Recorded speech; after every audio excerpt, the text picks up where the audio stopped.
تو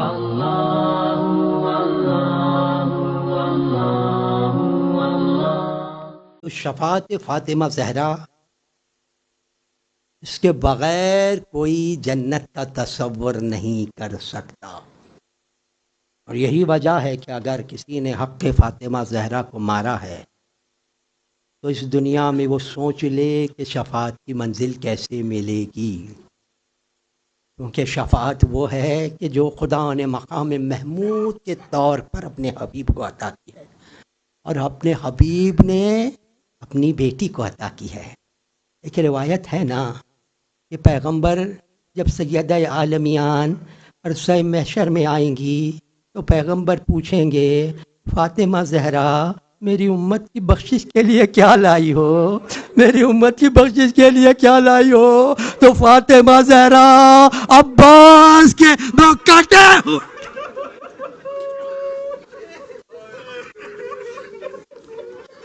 ایک ہی آئیں گے نا.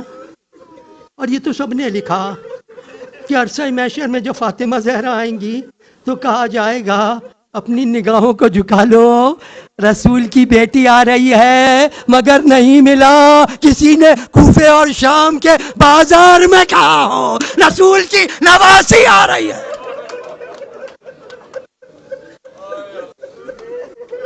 عجیب دردناک مصائب ہیں شہزادی کے. ذرا غور کیجئے گا، وہ بی بی جو جنت کی عورتوں کی سردار ہو، وہ بی بی جس کو اللہ کا رسول کہے ام ابیہا ہے، وہ بی بی جس کے احترام میں پیغمبر ہمیشہ کھڑے ہو جایا کرتے ہوں، اس بی بی پہ ایسی کیا مصیبت پڑی ہوگی، ایسی کیا مصیبت پڑی ہوگی کہ بی بی نے کالی چادر اوڑھی،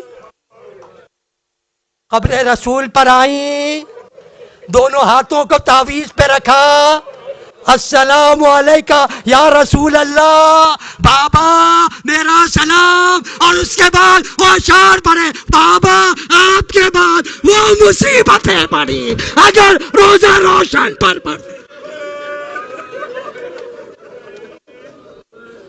ایسی کیا مصیبت ہے شادی پہ پڑی. اور گھر پہ آئی ہیں اس کے بعد بی بی تو فاطمہ زہرا ہے اور گریا ہے، فاطمہ زہرا ہے اور اللہ کے رسول پر گریا ہے. یہاں تک کہ ایک دن امیر المومنین تشریف لائے، علی کا سر جھکا ہوا ہے. علی نے کہا بنت رسول میرا سلام. فاطمہ زہرا نے جواب دیا، کہا بنت رسول مدینے والوں نے سلام کہلوایا ہے، اور کہلوایا ہے کہ رسول کی بیٹی سے کہو اپنے رونے کے لیے ایک وقت مقرر کر لے. ہمارے سامان زندگی میں فرق پڑتا ہے. روایت میں ہے شہزادی نے ایک سرد آہ بھری اور کہا یا ابو الحسن مدینے والوں سے کہہ دیجئے ان کے رسول کی بیٹی ان کے درمیان زیادہ دن نہیں ہے. اور یا ابو الحسن میری ایک خواہش ہے، یا ابو الحسن جنت البقیع میں میرے لیے کوئی ایسی جگہ بنا دیجئے جہاں میں جا کے اپنے بابا کو رو سکوں. امیر المومنین نے بیت الحزن کی تعمیر کی. شہزادی کا کیا طریقہ تھا؟ شہزادی صبح ہوتے ہی بچوں کے ہاتھ پکڑتی تھیں، بیت الحزن میں چلی جاتی تھیں، دوپہر کے وقت واپس آتی تھیں، نماز پڑھی، ان سے فارغ ہوئی، واپس چلی گئیں. ایک دن جب شہزادی واپس آئی ہیں تو میرے مولا نے دیکھا دھوپ کی تمازت سے فاطمہ زہرا کا چہرہ. علی تڑپ گئے، بی بی کیا ہوا؟ کہا یا ابو الحسن آپ نے جو بیت الحسن تعمیر کیا تھا ظالموں نے اسے گرا دیا.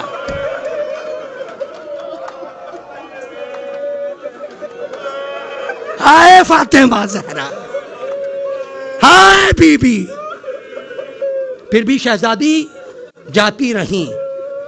ایک دن جب بی بی واپس آئی ہیں، میرے مولا گھر سے باہر جا رہے ہیں، بی بی بچوں کے ساتھ آ رہی ہیں. مگر آج علی نے عجیب منظر دیکھا. علی نے کہا اے بنت رسول، جب سے آپ کے بابا گئے، رسول اللہ کا انتقال ہوا، میں نے آپ کے چہرے پہ خوشی کے آثار نہیں دیکھے. آج یہ خوشی کے آثار کیسے ہیں؟ شہزادی نے کہا یا ابوالحسن کیا کہوں، میں روتے روتے سو گئی تھی.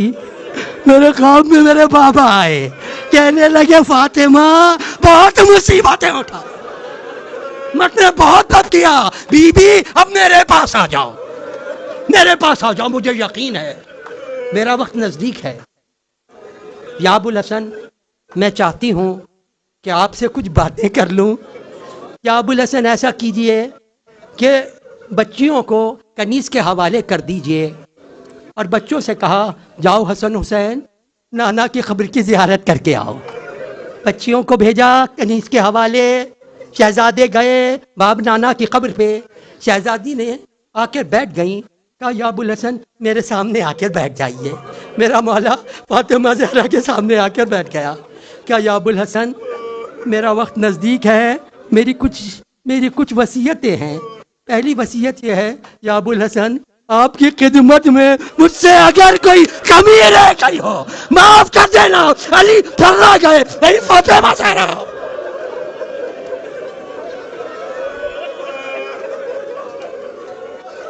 کہا یا ابوالحسن میری دوسری وصیت یہ ہے یا ابوالحسن میرے بچے بہت چھوٹے،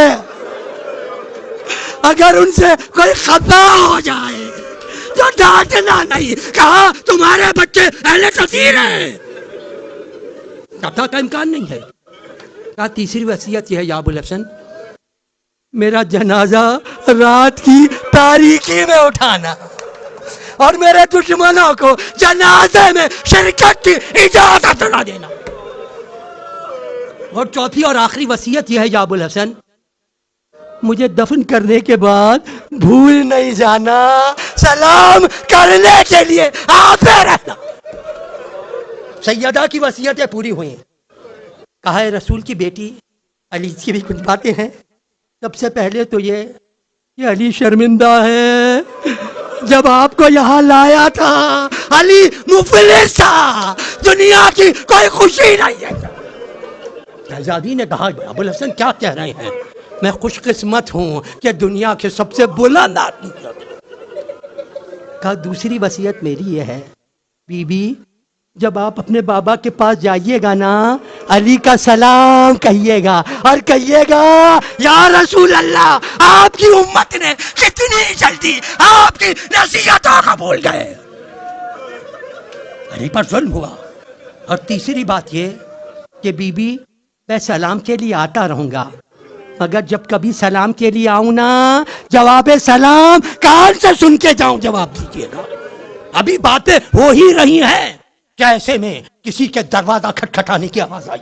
شہزادی نے کہا یا ابوالحسن کوئی دروازے پہ آیا ہے. امیر المومنین نے پوچھا کون ہے دروازے پر؟ پیچھے سے دو روتے ہوئے بچوں کی آواز آئی. حسنین نے کہا بابا ہم آئے ہیں. علی آگے بڑھے دروازے کو کھولا. کیا دیکھا؟ بچے وہیں کھڑے ہوئے ہیں، آنکھوں سے آنسو جاری ہیں. کہا ہم نے تو آپ کو کہا تھا نانا کی قبر پر جائیں، رونے کا سبب کیا ہے؟ کہا بابا جب ہم نانا کی قبر پر پہنچے نا ہمارے کانوں میں ابراہیم خلیل اللہ کی آواز آئی یا رسول اللہ فاطمہ کے یتیم آ گئے، یا رسول اللہ فاطمہ کے یتیم آ گئے، ہماری ماں.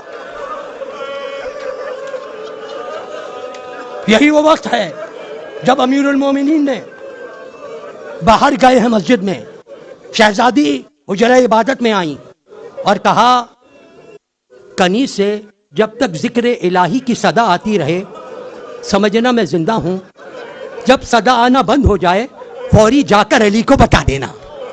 کنیز کہتی ہے میں دروازے پر بیٹھ گئی، کچھ دیر تک آواز آتی رہی، اس کے بعد آواز آنا بند ہو گئی. میں دوڑی اختر سے دوڑی مسجد کی طرف، مگر کیسے مولا کو بتاؤں؟ میں نے اپنی چادر اتار کر علی کے قدموں میں ڈالی، یا علی انا للہ و انا الیہ راجعون. روایتوں میں ہے میرا مولا کھڑا ہوا تھا، علی منہ کے بل زمین پر. بشر باب آزاد 2-3 جملوں کی زحمت ہے. علی آئے. بچوں سے کہا بچوں آہستہ رونا کہ باہر آواز رونے کی نہ چلی جائے. علی غسل دینے لگے. وہ علی جو صبر کی وصیت کر کے آیا ہے, کچھ ایسا ہوا علی کے چیخ نکل گئے. جناب زینب نے پوچھا بابا یہ چیخ کیسی تھی؟ کہا مجھے رسول کی بیٹی نے نہیں بتایا, فاطمہ زہرا کی پسلیاں ٹوٹی ہوئی.